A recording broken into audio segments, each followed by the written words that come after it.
السلام علیکم، آپ لاہور ٹی وی کی خصوصی نشریات دیکھ رہے ہیں۔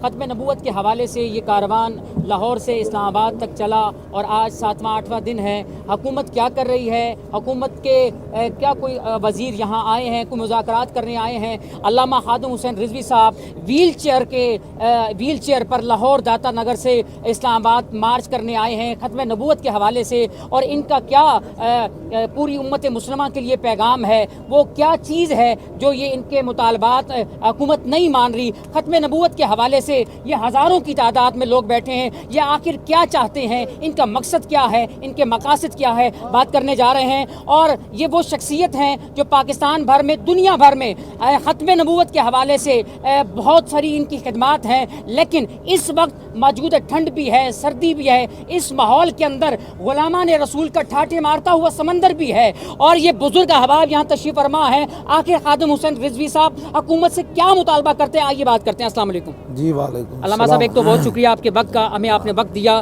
اور ہزاروں کی تعداد میں لاہور داتا کے نگر سے آپ چلے، اور کارواں کے اندر ایک ہی نعرہ ہے، ختم نبوت تاجدار ختم نبوت، تاجدار ختم نبوت۔ کیا کہنا چاہیں گے آپ؟ جی بسم اللہ الرحمن الرحیم۔ تمام دنیا کے علماء، مشائخ، حضور کے غلام ہمارے ساتھ کھڑے ہیں۔ جن لوگوں نے حلف نامے کے اندر غلط کام کیا ہے ان لوگوں کو بے نقاب کیا جائے، باہر لایا جائے، یہ تو کوئی بڑا مسئلہ نہیں ہے، لیکن انہوں نے بنا لیا تو پھر ہم نے بھی اپنا بنا لیا ہے کہ ہماری دو ہی باتیں اب، یا پھر ہم اپنی جان جو ہے وہ اللہ رسول کے حوالے کر دیں گے، یا گرفتاری دے دیں گے، یا پھر زید حامد کو باہر آنا پڑے گا، اور جتنی بھی سازیاں ان کو بے نقاب کر کے قراروا کی سزا دی جائے گی۔ اچھا، ہمیں یہ بتائیے کہ ختم نبوت کے حوالے سے جو حکومت نے وہ شک کہہ رہے ہیں بحال کر دی، آپ اس بات پہ ایگری ہیں کہ نہیں ہیں؟ بحال کرنے کا تو اب بات ہی نہیں ہے نا، ان کو تکلیف کیا ہوئی تھی چھیڑنے کی، وہ بتائیں کس کے کہنے پر چھیڑا جی، اور پیچھے کیا مقاصد تھے، ان مقاصد کو واضح کیا جائے۔ ایک آدمی ایسی ہے جیسے ایک دن قرآن مجید چھاپنے لگے تو دوسرے دن کہے جی وہ سورہ فاتحہ جو ہے میں نے نکالی تھی، میں معذرت بھائی کیوں نکالی تھی جب قرآن کے اندر موجود ہے، تمہیں کس نے حق دیا تھا نکالنے کا؟ یہ کوئی بات ہے کرنے والی؟ ہاں جی، یہ پورا قرآن چھاپ رہا تھا اور سورہ فاتحہ کو اس کو سمجھ ہی نہیں آئی۔ اس کا مطلب یہ ہے کہ پیچھے بہت بڑی سازش ہے، اور پاکستان کے اندر یہ سازش ہوئی ہے، امریکہ میں کوئی ہوئی ہوتی، باہر تو ہم کہتے جی وہاں یہود و نصارہ دشمنان اسلام موجود ہیں، پاکستان کی بنیاد ہی لا الہ الا اللہ محمد رسول اللہ پر ہے، اور یہ ختم نبوت کے معاملہ میں صحابہ نے سب سے بڑی قربانی دی ہے۔ کسی جنگ میں 1200 صحابہ شہید نہیں ہوئے، لیکن مسلمہ کذاب کے خلاف جب جنگ کرنے گئے تو 1200 صحابہ شہید ہوئے، جن میں سے 700 حافظ اور قاری صحابہ تھے۔ اچھا، ہمیں یہ بتائیے کہ الیکٹرانک میڈیا کی طرف سے آپ کو کور نہیں کیا جا رہا، ہزاروں کی تعداد میں غلامان رسول بیٹھے ہیں اور بہت کم ایکسیس ہے میڈیا کے حوالے سے، آپ کوئی گلہ ہے، کوئی شکوہ ہے آپ کا میڈیا کے حوالے سے، کیا کہنا چاہیں گے؟ میں تو کبھی بھی شکوہ نہیں کیا، ہم جن کا کام کر رہے ہیں وہ ہمیں دیکھ رہے ہیں۔ توجہ، یہ وہ عورتوں کے جسم دکھائیں جی، عورتوں کو تھرتھراتا ہوا دکھائیں، ان کے جسم، ان کے ڈانس دکھائیں، حشر کو ہوگا یہ معلوم کہ جیتا کون اور ہارا۔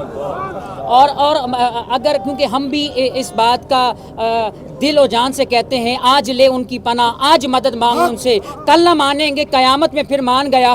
تو نوجوان اس وقت آپ کو دیکھ رہے ہیں الیکٹرانک میڈیا کے ذریعے بھی، اور آپ کے جو سوشل میڈیا ہے، پوری دنیا کے اندر آپ کی ویڈیوز ہیں، آپ کے خطابات ہیں، بہت خوبصورت پیغام آپ دے رہے ہیں ختم نبوت کے حوالے سے۔ نوجوانوں کو کیا میسج دیں گے اس وقت آپ کے اس دھرنے میں، کس طرح شرکت فرمائیں؟ جوانوں کو یہی پیغام ہے، جوانوں کو سوزے جگر بخش دے، میرا عشق میری نظر بخش دے، یہی پیغام ہے۔ سمجھے اقبال یہی تو گیا کہ روتا روتا کہ وہ مسلمان ہے کہ مرگ از وے بلرزت جہاں گردیدام وورا ندیدام۔ اقبال کہتا ہے میں پوری دنیا پھرا، مجھے ایسا مسلمان نظر نہیں آیا جسے موت دیکھ کر پیچھے سہم گئی ہو، لیکن اب اس دھرنے میں آپ دیکھ رہے ہیں یہ سارے نوجوان جو موت کو آتا ہوا دیکھ کر بھی اتنے جمپ لگا کر کہتے ہیں حضور یہ بھی کوئی بات ہے کہ آپ کے ختم نبوت پر حملہ ہو اور ہم جوانیاں لیے پھرتے ہوں۔ اب ہر بندہ اپنی جان ہاتھ پر لے کر آ گیا ہے، بس انہیں جانا انہیں مانا، نہ رکھا غیر سے کام۔ سردی شدید ہے، بہت شدید سردی ہے، آپ اپنی ویل چیئر پہ سٹل بیٹھے ہوئے ہیں، ہم کئی دنوں سے اس کو کور کر رہے ہیں، آ رہے ہیں یہاں پر، اور آپ سٹل بیٹھے ہیں، کچھ احساس طبیعت میں کچھ ملال ہے کیا؟ ذرا بھی نہیں ہے، اتنی خوشی ہے کہ مجھے وہ عام حالات میں اتنی خوشی نہیں ہوتی، اس لیے کہ صحابہ تو اصولی چڑھتے ہوئے جب انہوں نے کہا کہ اب کیا کہتے ہو، فرمایا اب بھی تو مزہ آیا، سمجھ آئی۔ غازی عبدالقیوم صاحب کو وکیلوں نے کہا تھا جب انہوں نے پیرا دیا تھا کراچی میں کہ کہہ دے مجھے اس دن ٹینشن تھی، مجھے ہوش نہیں تھا، میں ہزارے سے روٹی کمانے آیا تھا تو مجھے دیہڑی نہیں ملی اس لیے میں نے بندہ مار دیا.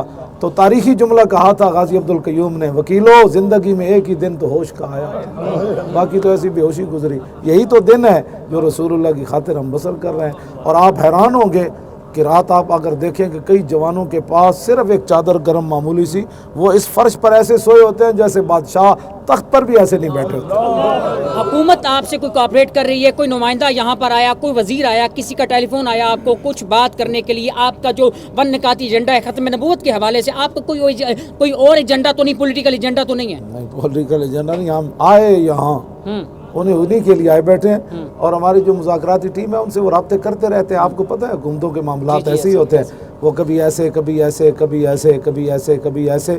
ہم نے ان کو کہہ دیا اپنے ساتھیوں کو کہ اگر بات کرنی ہے تو ایک ہی بات ہے، پہلے اسے ہٹاؤ پھر ہم مذاکرات کریں گے آپ کے ساتھ. کب تک دھرنا جاری رہے گا؟ شدید سردی ہے کچھ اور بھی نہیں آپ کا سردی. کب تک یہ دھرنا جاری یہ رکھنے کا پروگرام سردی ہے ہی کوئی نہیں. آپ دیکھیں ان کو اللہ تعالیٰ نے اتنی نعمتیں، کبھی چائے آ رہی ہے، کبھی کھجوریں آ رہی ہیں، کبھی ریوڑیاں آ رہی ہیں، کبھی پتاسے آ رہے ہیں، کبھی سوگی آ رہی ہے، کبھی بادام آ رہے ہیں، کبھی پستے آ رہے ہیں، کبھی اخروٹ آ رہے ہیں، کبھی کاوا آ رہا ہے، کبھی چائے آ رہی ہے، کبھی بریانی آ رہی ہے. اور جو شادیوں پر بریانیاں پکتی ہیں یہ وہ لوگ کھا رہے ہیں.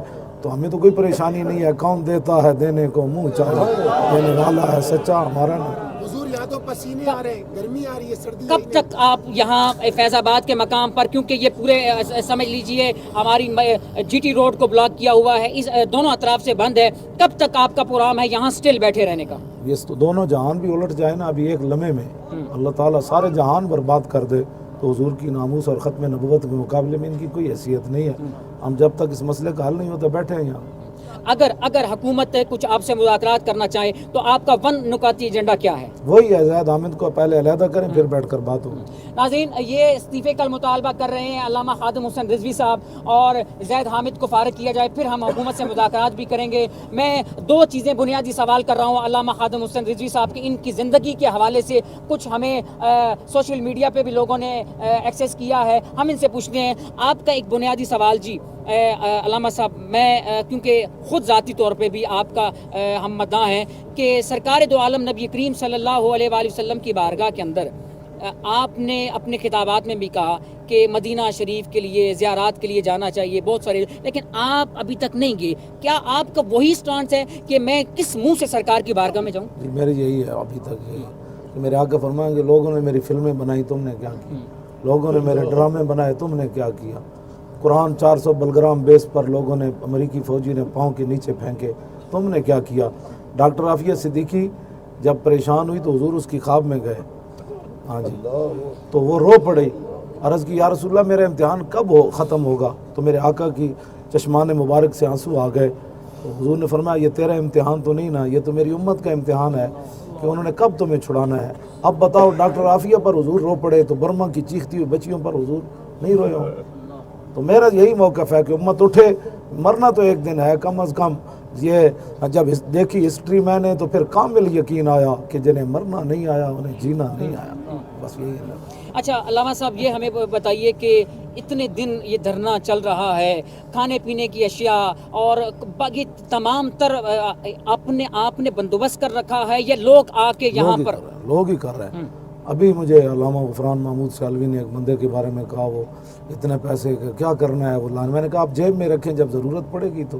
ہاں جی، تو ابھی تو ہم نے 1 روپیہ بھی اپنی جیب سے نہیں خرچ کیا. لوگ جناب اس طرح دیوانہ وارہ. بات یہ ہے کہ اسلام کے لیے چلا ہی کوئی نہیں، ذات کے لیے چلے گا تو میرا پیٹ تو اتنا بڑا ہے. حضور نے فرمایا اگر سونے کی وادی ابن آدم کو ملے کہے گا ایک اور مل جائے پھر بس. حضور نے فرمایا 2 مل جائیں تو کہے گا لا حبا یکون لہ ثالثا، ایک تیسری مل جائے پھر بس. تو میرے آقا نے فرمایا ولا یملأ فاہ الا التراب، کہ انسان کا پیٹ دنیا کی دولت نہیں بھر سکتی، قبر کی مٹی جب داخل ہوگی اسی دن بھرے گا. تو جب پیٹ کے لیے چلیں گے تو پھر لوگ دیکھیں گے مولوی کا اپنا توبہ توبہ توبہ. جب حضور کے لیے چلیں گے تو میں نے یہاں ایسی نعمتیں لوگوں کو کھاتے ہوئے دیکھا میں تو تصور نہیں کر سکتا. لوگ سیدھے بیرون ممالک سے کمبل خرید کر ان کے لیے یہاں لائے ہیں. آپ سوچ سکتے ہیں؟ ہاں جی، وہ بھی گھر بھی نہیں گئے، ادھر بیٹھے ہیں. کہنے لگے یہ ان کو دے دیں جی، یہ زمزم شریف لائے، کھجور مدینہ پاک کی اتنی لائے کہ جناب ان لوگوں کو کھلائیں. آپ یہ سوچ سکتے ہیں؟ آتا ہے فقیروں پہ انہیں کچھ پیار ہی ایسا اور خود بھیک دے اور خود کہیں میرے منگتے کا بھلا، بس یہی ہے بات۔ اچھا، میں نے یہاں پر دیکھا آپ کے کنٹینر کو بھی کوئی وی آئی پی کنٹینر نہیں ہے یہاں پر، کوئی آپ کے لیے واش روم وی آئی پی نہیں ہے، کچھ آپ کے لیے بیڈز نہیں لگے ہوئے، یہاں کوئی کافی کا انتظام نہیں ہے، چائے کا بندوبست، وہ وی آئی پی میں کیا کہنا چاہیں گے دوسرے کنٹینرز کے بارے میں اور اس کنٹینر میں کیا فرق ہے؟ وہ نسبت ہی کوئی نہیں ان بیچاروں کو، تو وہ تو ذات کے لیے آئے تھے، ہم آئے رسول اللہ کے لیے، بس بات ختم ہے۔ فرق تو پھر ہوگا نا۔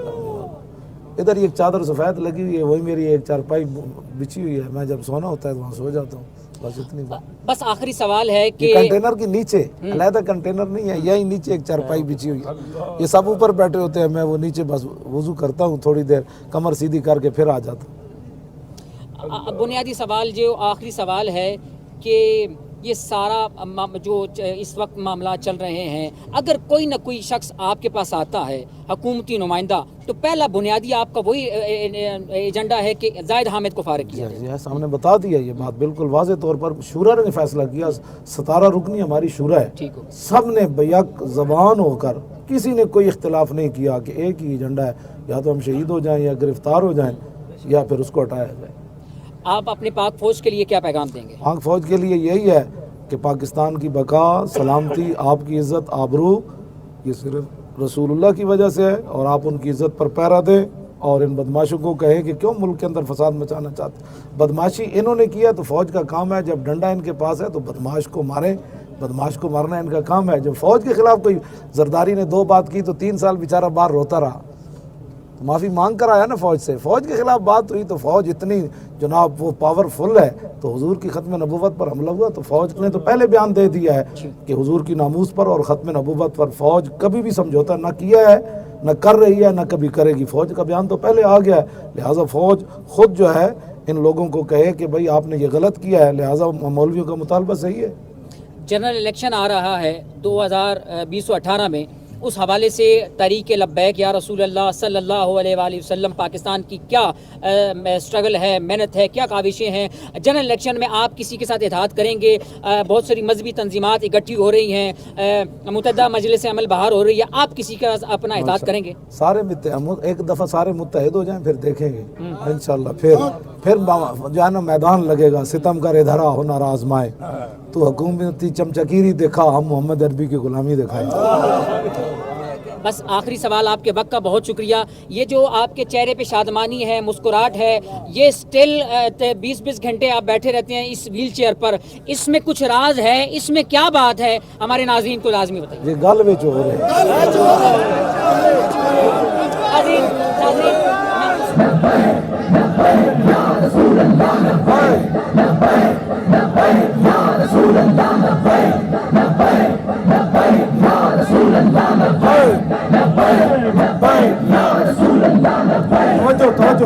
توجہ۔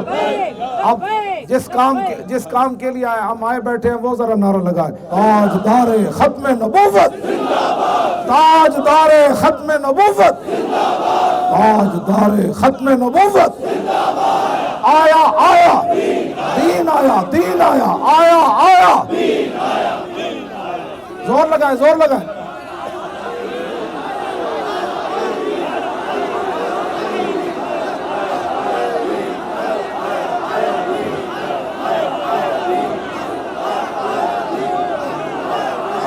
آیا دین آیا، آیا آیا۔ پاکستان کا مطلب کیا؟ دستور ریاست کیا ہوگا؟ ہزاروں کی تعداد میں، سینکڑوں کی تعداد میں لوگ ہیں، اور ہر طرف سے ایک ہی صدا آ رہی ہے، لبیک لبیک لبیک کی صدا، یا رسول اللہ کی صدائیں بلند ہو رہی ہیں، اور ہر طرف سے یہی آواز آ رہی ہے، تاجدار ختم نبوت زندہ باد، تاجدار ختم نبوت زندہ باد۔ اور علامہ خادم حسین رضوی صاحب اپنے ورکرز کو، غلامان رسول کو چارج کیے بیٹھے ہیں، اور ان کے لب پہ بھی یہی صدا ہے، تاجدار ختم نبوت زندہ باد۔